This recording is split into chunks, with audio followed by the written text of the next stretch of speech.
Bueno, iniciando con la historia de los... Inicio con la historia de los sistemas operativos de Unix. Este video lo puse para dar un poco de contexto de la época, ya que los I Can Get No Satisfaction de los Rolling Stones pues es una canción sobre que los jóvenes no están satisfechos con el capitalismo y están cansados de lo que tienen que vivir por eso. Con este contexto de toda la onda hippie que hubo en Estados Unidos en 1965, pues los jóvenes definitivamente querían ser libres. Entonces intentaron, la libertad se veía en la ropa, en la música, en los videos y hasta en la tecnología. Por eso iniciamos con las personas que querían tener más libertades en el código que ellos escribían y la tecnología que usaban, ya que las computadoras se usaban en las universidades, nada más, y pues los códigos que ellos escribían o creaban nunca les daban derechos de autor, el software privativo se quedaba con eso y listo. Entonces, en 1965, Ken Thompson y Dennis Ritchie, que eran empleados de laboratorios Bell de AT&T, trabajaba con la MIT General Electric en el proyecto Multics para desarrollar un sistema operativo con mejores innovaciones para cierta marca de computador. En 1968, las versiones creadas de Multics no daban rendimiento, entonces los laboratorios Bell de AT&T decidieron abandonar el proyecto. En 1969, Ken Thompson y Dennis Ritchie continúan trabajando en un proyecto similar a Multics, pero debido al pobre rendimiento del sistema operativo, estos deciden reescribir el código fuente del lenguaje. Para 1970 se finaliza el proyecto operador basado en llamado Unix para desarrollar el sistema de archivos y otros sistemas operativos multitareas. Aquí tenemos el lindo logo. Entonces, en 1972 consiguen un apoyo económico por parte de los laboratorios Bell. En 1974, Unix se codifica en un lenguaje de alto nivel, ya que este solo se podía hacer en un solo lenguaje, pero ya después decidieron hacerlo más universal, el cual se llamó C.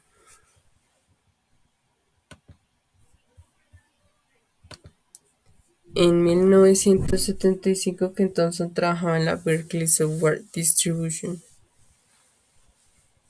que contaba con innovaciones valiosas como la Shell C y el editor B, que básicamente era la competencia de BC de Unix. En 1975, Unix se populariza firmando con universidades y con ciertas licencias del gobierno.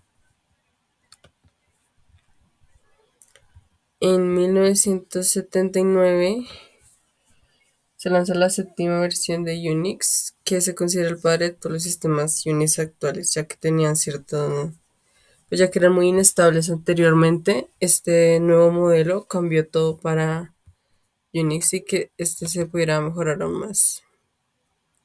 En 1980, la licencia de Berkeley Software Distribution fue lanzada. Su única obligación es dar crédito a los autores y permite la redistribución de fuentes.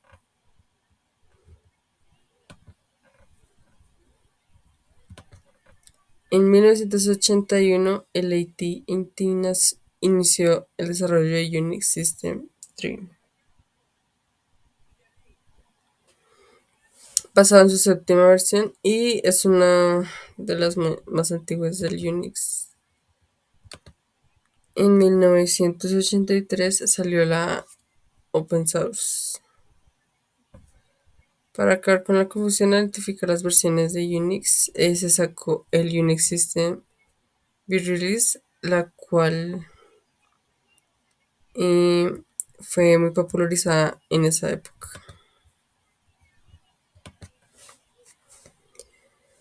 Pues, el open source fue una gran iniciativa de filosofía de concepto abierto. Es muy distinta a la del software libre. Hace énfasis en la disponibilidad de código fuente y no en la libertad. Este desarrolla muchas.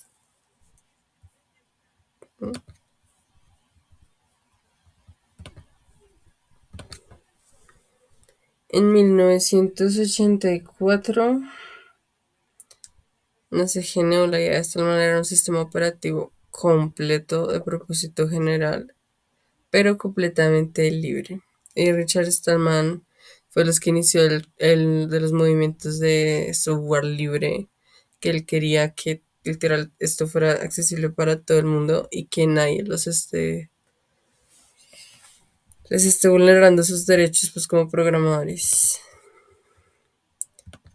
En 1989 salió la licencia pública GNU. Es muy popular y conocida el software libre, que la autoría de los programadores tiene copyleft, que es literal el antónimo, por decirlo así, de copyright. Permite entonces la redistribución binaria y o de las fuentes, asegura la libertad de código en todo momento. Máxima libertad para los usuarios, aplica restricciones a las obras derivadas para protección del software y licencia de uso de la patente libre de tasas. En 1990 salió la licencia Creative Commons. Esta es diferente, ya que tiene el propósito de fomentar la existencia, conservación y accesibilidad de recursos intelectuales si usa la comunidad de maneras diversas. Tiene una serie de licencias conseguidas, más que todo para los trabajos literarios, y este sí aplica el copyright. Y se considera muy bueno para los autores. En 1991 salió un mensaje de Linus Torvalds, 25 de agosto. Dice que envió un mensaje a un foro basado en el proyecto Minix. Estoy haciendo un sistema operativo gratuito, solo un hobby, no será nada grande y profesional como GNU. Pues fue el primer mensaje. Él nunca se imaginó que esto iba a llegar a ser tan grande o tan importante como lo es en la actualidad. Aquí un poco de su historia. Fue un estudiante de ciencias de computación de la Universidad de Helsinki, que desarrolló un núcleo para ciertas computadoras que emulaba muchas de las funciones de Unix y lo lanzó en forma de código abierto con el nombre Linux. Que aquí está básicamente la creación, el desarrollo literal. Linux es Linux más Unix. Está escrito completamente en C. Y él introdujo el término de kernel o núcleo, ya que en 1990 eso era, más implícitamente se estaba buscando, la comunidad no tenía y no sabía que lo necesitaba. En 1962, la Soft Landing System metadistribución. Aquí salimos a hablar de metadistribuciones, que son básicamente distribuciones que no se tienen que se pueden ejecutar en cualquier lugar y no es necesario tenerlas instaladas, ya que son por puerto USB o puertos exteriores. Ahora hablando de distribuciones, que estas son las que sí se instalan en el sistema operativo y en el computador. Tenemos la Debian Distribution, que es en 1993, una distribución de código abierto. Este año también salió la Slackware Distribution, y bajo el sistema operativo de Linux, creada por Patrick Bulgarian. También salió la NetBSD, que es un sistema operativo de la familia Unix, de código abierto y libre.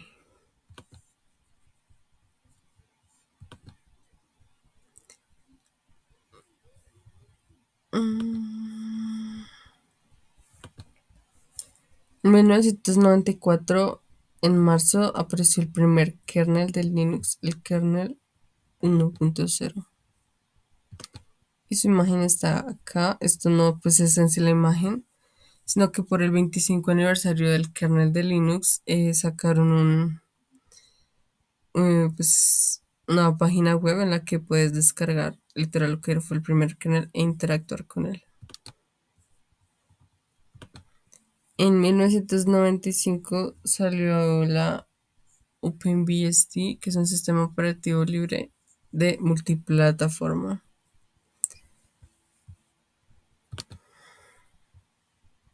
En 1990 salió la...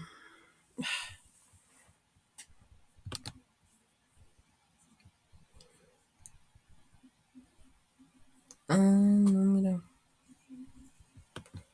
En 1995 salió el sistema operativo 390, que es para los ordenadores centrales del IBM System.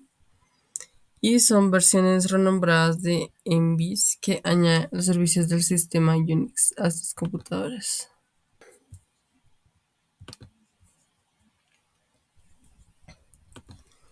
En el 2001 salió el Z sistema operativo, pues que es para los bienes de las computadoras centrales del IBM.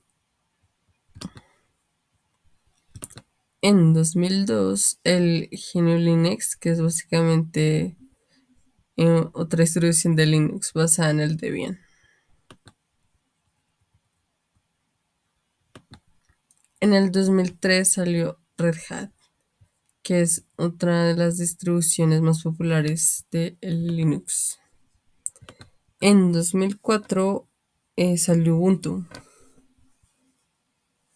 que pues es uno de los más populares sistemas operativos que podemos conseguir con que tengan el Linux.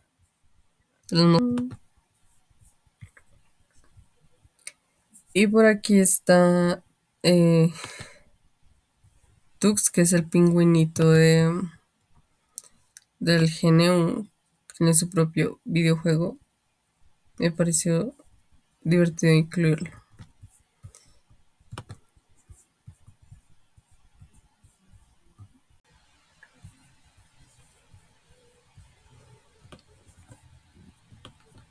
Listo.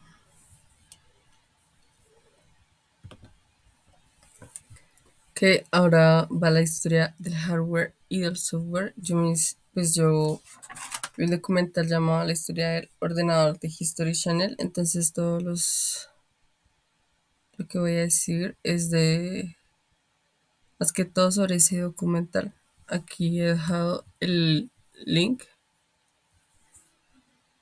E inició con los huesos de Hipper o de Napier, perdón, que consistían en abacos multiplicativos, en los que para hacer la multiplicación de números grandes tenías estas tablitas. Literal ponías el multiplicando y arriba, o sea, encima, y corrías así la tablita. eh, Eran rectas, y entonces pones aquí los multiplicadores. Entonces 2 5 y 7. Y empiezan, para obtener el resultado, se suman las diagonales de derecha a izquierda, se suma así, y nos da el resultado. Esto con los promptuarios, ¿de qué? Con las tablitas, con los huesos. Y este es el promptuario, que es la tablita grande.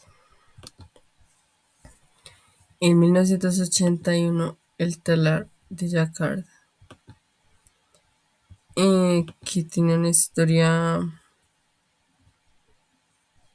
literal, que el señor, pues, lo que es el telar de Jacquard es solo la máquina inferior que se usaba con tarjetas perforadas. Aquí están las tarjetas perforadas en las que pues la gente hacía el diseño.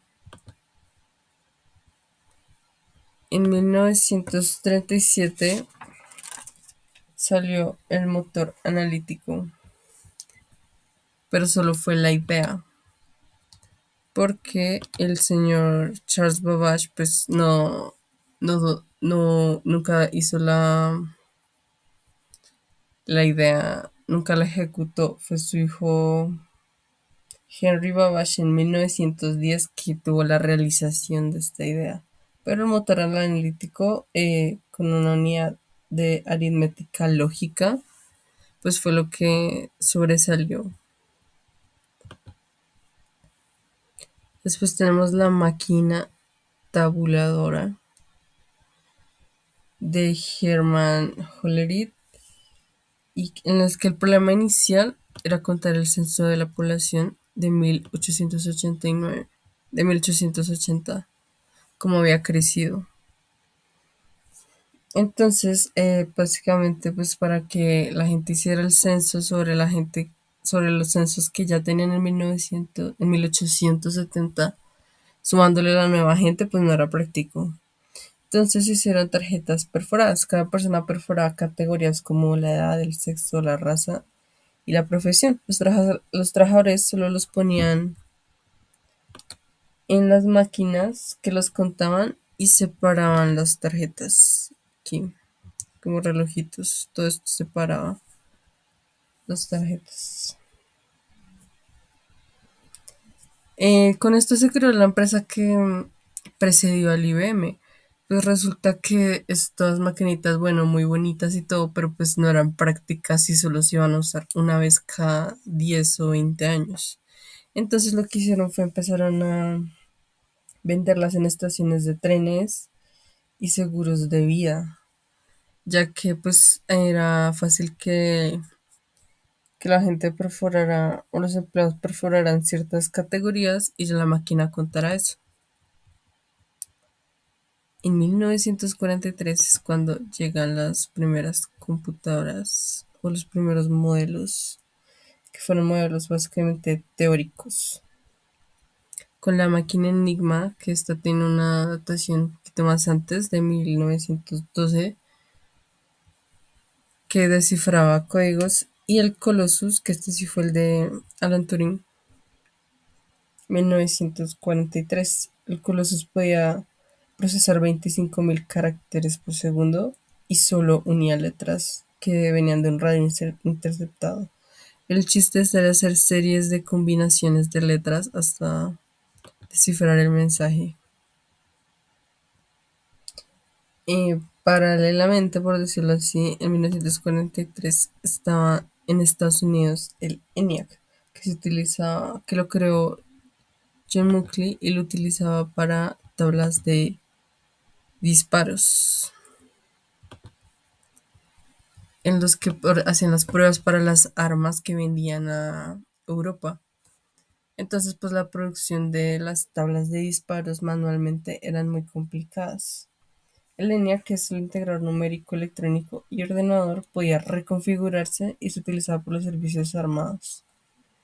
Tenía una memoria primitiva y tenía un máximo de 2,10 decimales. El ENIAC, pues es muy importante por lo que este ayudó a optimizar mucho las funciones de lo que podía hacer la gente con una máquina. De aquí venimos con la arquitectura de von Neumann. John von Neumann ayudó en el proceso del ENIAC. Fue uno de los ingenieros que además estuvo en el proyecto Manhattan, y gracias a su memoria fotográfica, él escribió un ensayo sobre la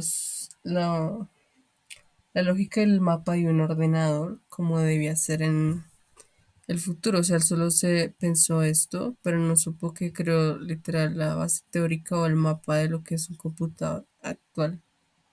Su diseño contenía una unidad de control y unidad de procesamiento, una memoria de entrada y de salida con programas internos, una organización de forma lógica para la información que se le da a la máquina y la que la máquina nos puede dar. Eso fue una pelea grandísima porque muchas personas, de hecho, dijeron, John Muckley pensó que le robó su idea, pero después se demostró que, pues, o sea, legalmente no se la robó, pero pues sí, tuvieron problemas legales por eso. El UNIVAC, ordenador universal automático en 1951, fue de los primeros a tener varios propósitos. Fue el primer ordenador comercializado que se utilizaba para nóminas, inventarios y facturación. La magia que tuvo este fue que en 1952 predijo lo que el resultado electoral, a pesar de que mucha gente pensaba que, aquí está la noticia, mucha gente pensaba que mucha gente pensaba que la elección electoral iba a ser muy reñida, pero este le dio la victoria a Eisenhower.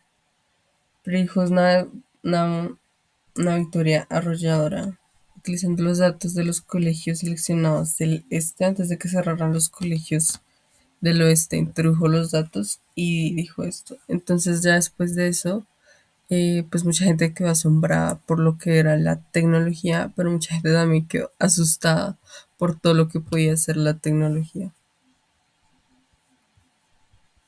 Aquí hacemos un pequeño énfasis en los transistores que están hechos de silicio, que es semiconductor y cables SIMS por los laboratorios, fueron hechos por los laboratorios Bell en 1947 y utilizan el lenguaje binario de encendido y apagado. Esto fue muy importante para la miniaturización de lo que son las computadoras. Porque con el Univac pues ya tenemos el ordenador comercializado. Nos falta es que pues quepa en una casa. Y que la gente pueda aprender a usarlo fácilmente. En 1960, Estados Unidos, con el afán de ganar la carrera al espacio, eh, utilizó una máquina que ocupaba toda una habitación. Además, tocaba hacer los cálculos a mano. Después inventaron, gracias a los transistores y un circuito integrado, una máquina. Bueno, ya no una, sino dos máquinas. Una en el cohete y otra en la Tierra que estaban sincronizadas.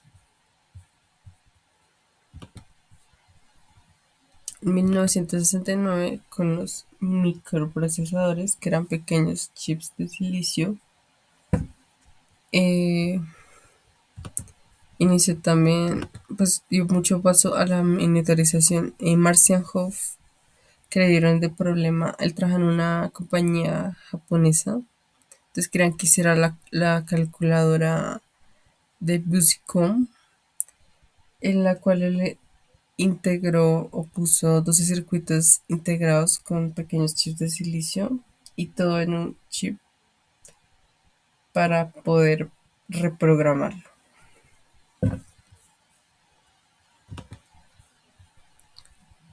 En 1968 se hace la aparición de el teclado y el ratón en lo que fue la conferencia de otoño de ordenadores en San Francisco.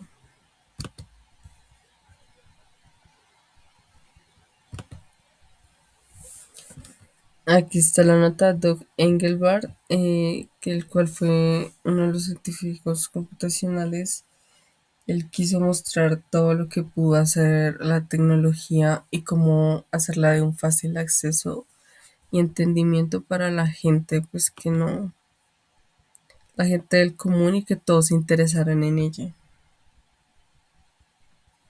En 1973, Xerox lanzó el Alto, que fue una computadora personal que tenía ratón, interfaz gráfica, y podías utilizar la impresora láser. El problema es que valían $18,000 cada máquina. O sea, eran máquinas elite que solo podía tener la gente rica. En 1970 al 77 llegaron los aficionados de Steve Jobs y Steve Wozniak con la Apple Computer, mm, un pequeño ordenador, la Apple One, que pues ayudaba a ser de fácil acceso y tenía teclado e interfaz gráfica, lo que es el ratón. Ellos buscaban ayudar a la gente, pero desde 1970 al 84 empezó la pelea de Apple versus Microsoft, que en 1975 salió el Altair, que fue una computadora que predecesó al PC de Microsoft. Funcionaba todo por líneas de comandos. En 1981 el IBM sacó el ordenador personal PC con un lenguaje de Microsoft. En 1984 salió fue la Macintosh, que tenía ratón, teclado, interfaz gráfica, un sistema operativo y aplicaciones. Lo que pasó fue después fue que Windows usó todo lo que Apple ya había popularizado. Pues a Apple no le gustó, a pesar de que la imitación es la forma más sincera de halago, Apple no le gustó y solo sintieron que quisieran copiar todo lo que ellos hicieron, todo por el afán del dinero.